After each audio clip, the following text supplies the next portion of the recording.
And that was more a Serge Ibaka effect there, as he made. Once again, putting the move on Kobe and rolling it in. Kevin Durant getting into. You know, for many years in the NBA, unicorns have been roaming the league. A 7-footer capable of shooting from the three-point line, blocking shots, and defending. And while several names might come to mind, only one NBA star has set the template of how good a unicorn could be in recent years. And it's none other than Kevin Durant. Everyone in the NBA knows it. Michael Jordan knows it, and LeBron James knows it. However, one person who knew too well how dangerous Kevin Durant was and could be was Kobe Bryant. You said that Tony Allen was the toughest guy to defend you. Who was By the toughest far. guy to defend? Kevin Durant. Okay. Kevin Durant. That was the one that I retired without really having to being able to figure out what it is that he, how I can stop him. Why?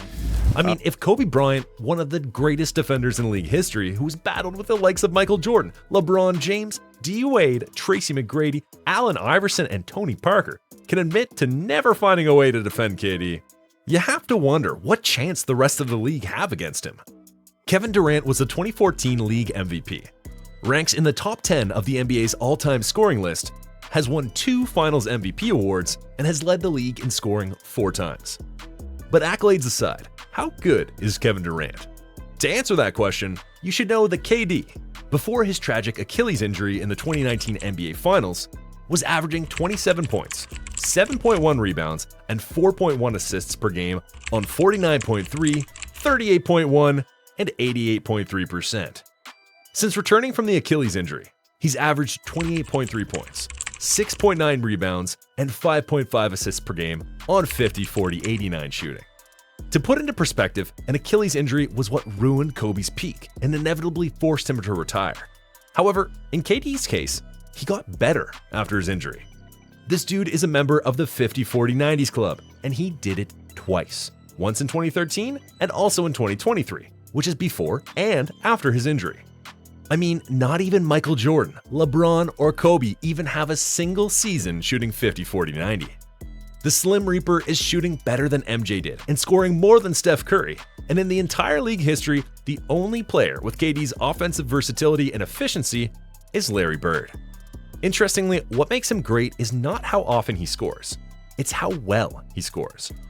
Kobe explained it better when he said, when he first came in the league, he was easy to defend because he couldn't go right and shoot. You should kind of shoot across his face. So that was a weakness that he had. Also in the post, he couldn't turn left shoulder. Everything was right shoulder. Simply put, he is flawless in offense. KD has no weakness, or as Lakers guard Austin Reeves explains it, when KD misses, it's more so he missed. You can play great defense, you can get a good contest, you can compete, and try to make it harder for him, but he's 7 foot with a 7'15" wingspan. He's listed at 6'11", but the rest of the NBA knows he is no doubt 7 foot.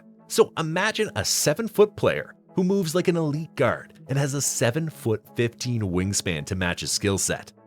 No defensive player can defend his shot consistently. He's too quick to be guarded by a 4 or 5, and too tall for guards to properly defend. KD can easily get to his spot to shoot, and with the addition of his quick release over his head that already comes from a high trajectory, his shots are nearly unguardable. He's practically a taller T-Mac. Young Kevin Durant. No problem, you said. None. None. No. Well, he came back one season and it became the toughest matchup that I've had to deal with. And what's more remarkable is that even though KD can score, he still chooses to score smartly. Take, for example, mid-range shots. They've generally fallen out of favor in the NBA in recent years. The three-point shot is the shot that receives the most attention in today's game. After all, 3 points are more than 2, and getting 6-12 from the mid-range is the same as going 4-8 from 3. Nonetheless, despite being an outstanding three-point shooter, Kevin Durant has never cracked 200 threes in a season, and yet is a 4-time scoring champ. He's made the mid-range a calling card. This season, he's shooting 53.5% between 16 feet away from the basket and the three-point line. KD's most unstoppable arsenal is the pull-up jumper, which, given his height, allows him to be an efficient mid-range god. Opposing defenders usually are not tall enough to fully challenge it, and the ones who are don't have the foot speed to keep Kevin Durant from getting to his spot and rising up. Look at him here when he was with the Brooklyn Nets. Here's Durant. His jumper is good. KD grabbed the ball on the baseline and in quick seconds pulled up for an 18-foot jumper over the 6'8" Thunder forward Darius Bazley. He did it again in the second half. The second unit's going to look different for these five to start the second half. Going to be important to stay locked in. Durant, mid-range money, and another. Players slower than KD may have taken a few steps back and made a three-pointer, while shorter players may try their best to drive. But in all these mid-ranges versus Bazley, KD was quick enough to drive right or left, while still being tall enough to shoot over him, or back him down in the post. You have to agree that Bazley was at a disadvantage the moment Durant caught the ball. Even when Bazley sent in a secondary defender to try and disrupt KD, Durant trying to take Bazley. Shot clock fading off one leg, just so smooth. the power forward just turned around, went away from both defenders in the air, and hit a jumper. Not a single one of both players was tall enough to disrupt his view of the basket. Well, you could argue that none of those players was 7 feet. Well, this is Kevin Durant mid-range over 7-foot Wembanyama, or a 6'11" Defensive Player of the Year. His mid-range is contested 95% of the time, yet he's still one of the most efficient scorers. KD doesn't rely on schemes or assists to get open looks because he knows he can create his shot and score efficiently anytime and anywhere on the court. I mean, look at Pat Bev and Lou Williams testifying to how great he was against them in Game 6. I mean, he's Kevin Durant. I promise we tried. We didn't roll over. And we didn't just say, hey, man, you know what? Just come on, give us 50 tonight. Of course not. You know, he's a hell of a player. The shots he took, you know, he made some tough shots. The truth is that KD is a difficult opponent for Kobe because he's not a one-trick pony.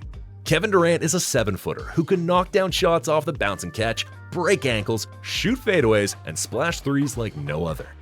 His amazing body control and agility make his mid-range even more lethal. In this play, he goes to his left to use a screen and meets a body at the free throw line. And what does he do? KD goes the other way to hit a fadeaway. This might look easy, but honestly, with KD's momentum pulling him away from the basket, he needed to find a good balance when he jumped to get a shot off. And that was exactly what he did. You know, it's not unheard of that NBA stars might have weaknesses. Some have very obvious weaknesses. Shaq was not a great free throw shooter. Giannis is not a strong outside shooter, so defenders pack the paint to force him to take more jumpers. Damian Lillard is not a great defender. But KD surprisingly has no obvious weakness. Take footwork and ball handling, for example. KD is elite, making it easy for him against any matchup to get to his spot. Look at these crossovers. And yet the astonishing part is not even that he could pull that off at his height, but that the defenders were helpless because they couldn't even force him right or left, since he's strong on both sides of the floor. His footwork gives him the extra 2 or 3 inches he needs to shoot even if the defender stays on him. Footwork and ball handling aside, we can talk about passing, and he is also an effective ball passer. Look at him here. A no-look pass to Green. Pass to Claxton over being double-teamed. Or this amazing pass to Livingston. Anyway, in all of this, Kevin Durant has since admitted that Kobe Bryant's comment at the time meant a lot to him. As he wrote on Twitter, "I felt like I was doing something right." Long before the legendary Hall of Famer tragically passed away, he and Kevin Durant were best of friends, and he even helped Kevin Durant after he ruptured his right Achilles. Kobe's message to KD at the time was, "Don't be an effing crybaby. It's going to be all right. You're going to come back and be who you are." It was reported that Kobe stayed with Durant days afterwards and discussed people to work with and certain physical therapies to go through, given that he had suffered the same thing in the later part of his career. Kobe tore his Achilles tendon against the Warriors in 2013, but returned to the court 8 months later and averaged 18.9 points over the last 107 games of his career, including 60 to close his 20-year NBA tenure against the Utah Jazz in 2016. In any case, it's been 5 years since KD tore his Achilles, and since then he has been averaging 27 points, 7.1 rebounds, and 4.1 assists per game on 49.3, 38.1, 88.3%. This season alone, the power forward is averaging 27.4 points, 6.7 rebounds, and 5.2 assists per game, shooting 52, 41, 86, while leading the Phoenix Suns that have offensive talents like Devin Booker and Bradley Beal in points per game. On the roster, he's second in rebounds and assists per game. He is a generational talent and one of the best stars in NBA history. Not only Kobe Bryant knows it. Michael Jordan said, "What do you think about Kevin Durant?" Yeah, you talk about these two and you battling who's the best, and Kevin Durant is gonna. LeBron James said KD motivates him. Yeah. Who's that player? Kevin Durant. Why? I feel like he's next in line. D Wade. KD memories was playing him in the 2012 NBA Finals. And so I remember, guarding KD. Jimmy Butler. KD the first time I lined up against him, man. Just because, to me, he's so disrespectful with his game because he's 7 feet and he can, shoot over anybody. Andre Iguodala. KD's 7 feet tall. I don't care what the stat sheet says. He's 7 feet tall. And the way he handles the ball and the way he shoots the ball is like nothing else I've seen. Blake Griffin said he is just so unaffected by any defender. And it's honestly the stuff that's most impressive to me is the dribble, pull up mid-range where the hand is faced and just hit it. It's not really like it is the spin move, the tough shots like that. That's all tough, but he just is so unaffected by any defender. I have never seen a player be less affected by somebody. I believe that that's enough praise from some of the best players to have ever played in the NBA to crown KD as one of the greatest scorers of all time. What do you think? Do you think that Kevin Durant deserves to be in the GOAT debate? Or do you think his move to the Golden State Warriors affects his legacy? Let me know in the comments section. If you enjoyed this video, the next video on your screen is well worth your time. Enjoying the vibe? Join the tribe. Oh, and while I have your attention, here's another video I thought you might enjoy. Here's Bryant. Over Battier. Got it! Surveys, sees what's going on. One dribble, bam, pull up, knocks it down. Shane Battier challenging the shot. That's why he's MVP candidate. Shots.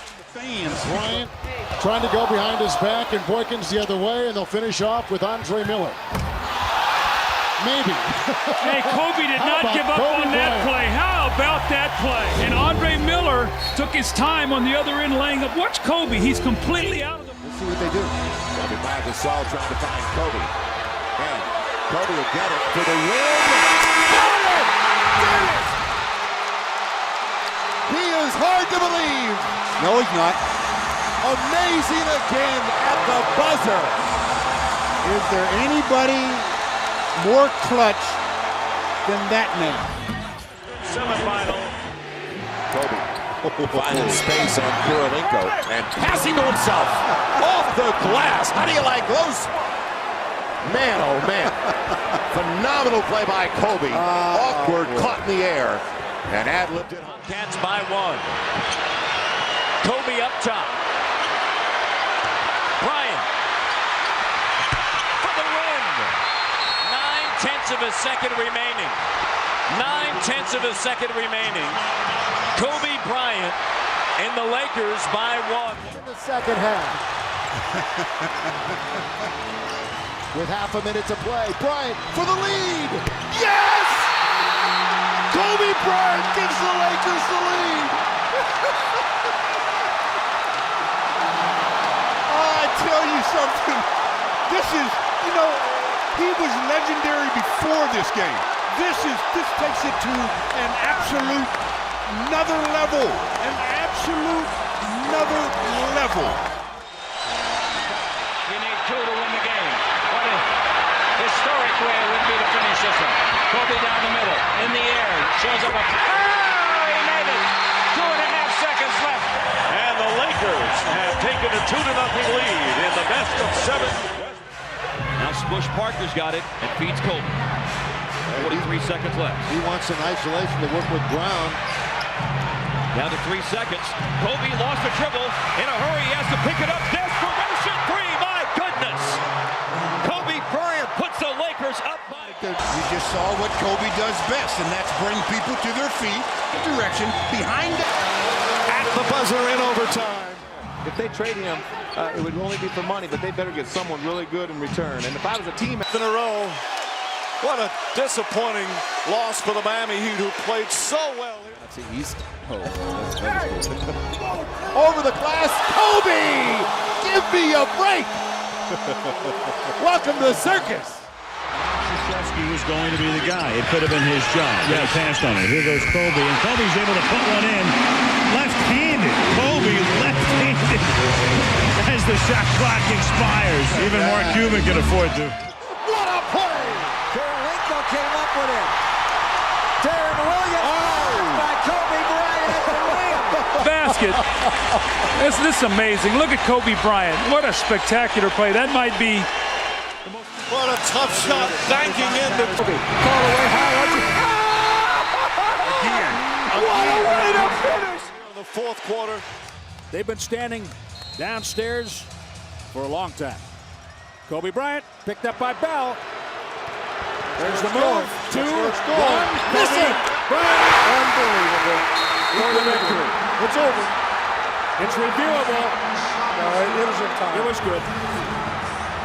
Unbelievable. He's amazing. That's why he's the best player in the game. Locates. Is able to catch that ball cleanly. Theo Ratliff comes running out. It's a good shot. But Oh, my gosh. Down, Kobe. Down. Well, he's got the ball. He's got it. The Lakers should just open the court up. He should wait until about 5 seconds before he takes his move. It's down to 7. Starting to make his move for the win. He got the lead for him. 123-121. His left. Pull up. Splash. And the crowd says, we knew that was going to happen, didn't they? His hand. Kobe guarded by Mo Peterson. Kobe pump fake for 2. Kobe's got the Laker record.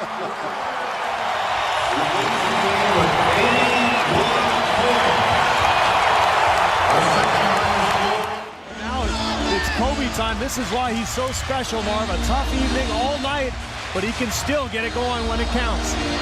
6-second differential between the game clock and the shot clock. Bryant putting moves on James. Here's Bryant. Yes! He had a foot on the line. It's a 2-point shot. Cavaliers call for time with 8 6/10 remaining.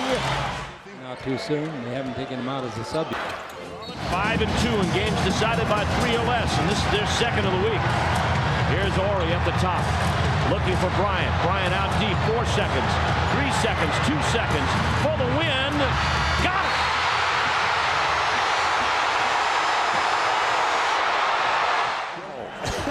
Look to get it out.